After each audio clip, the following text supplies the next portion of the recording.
কিয়ামতের বড় নিদর্শনগুলোর মধ্যে এক রহস্যময় জাতির নাম ইয়াজুজ ও মাজুজ। তাদের আগমন হবে দুনিয়ার ইতিহাসের সবচেয়ে ভয়াবহ ধ্বংসের সূচনা।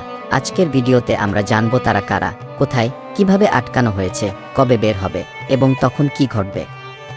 মহান আল্লাহ তাআলা পবিত্র কুরআনে বলেছেন, সূরা আল-আম্বিয়া আয়াত ৯৬-৯৭, যখন ইয়াজুজ ও মাজুজকে ছেড়ে দেওয়া হবে এবং তারা প্রতিটি উচ্চস্থান থেকে ছুটে আসবে আর সত্য প্রতিশ্রুতি কিয়ামত ঘনিয়ে আসবে, তখন কাফিরদের চোখ স্থির হয়ে যাবে। হাদিস: প্রত্যেক ১,০০০ জনের মধ্যে ৯৯৯ জন ইয়াজুজ মাজুজ হবে। সহিহ বুখারী হাদিস নম্বর ৩৩৪৮। রাসূলুল্লাহ সাল্লাল্লাহু আলাইহি ওয়াসাল্লাম বলেন, প্রতিদিন তারা সেই দেয়াল খুঁড়ে যায় যখন কিছুটা ফাঁক বাকি থাকে। তখন তারা বলে, আজ নয়, আগামীকাল আবার আসব।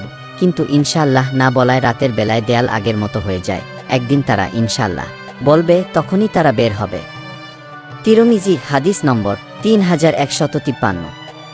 হযরত ঈসা আলাইহি ওয়াসাল্লাম আল্লাহর কাছে কান্না করে দোয়া করবেন, মহান আল্লাহ তাআলা পবিত্র কুদরতে ইয়াজুজ ও মাজুজের ঘাড়ে এক ধরনের ভাইরাস বা পোকা পাঠাবেন, যা তাদের সকালের মধ্যেই মেরে ফেলবে। তারপর বড় বড় পাখির দল এসে তাদের লাশ দূরে সরিয়ে নিয়ে যাবে। পৃথিবী আবার পরিষ্কার হবে। সহিহ মুসলিম।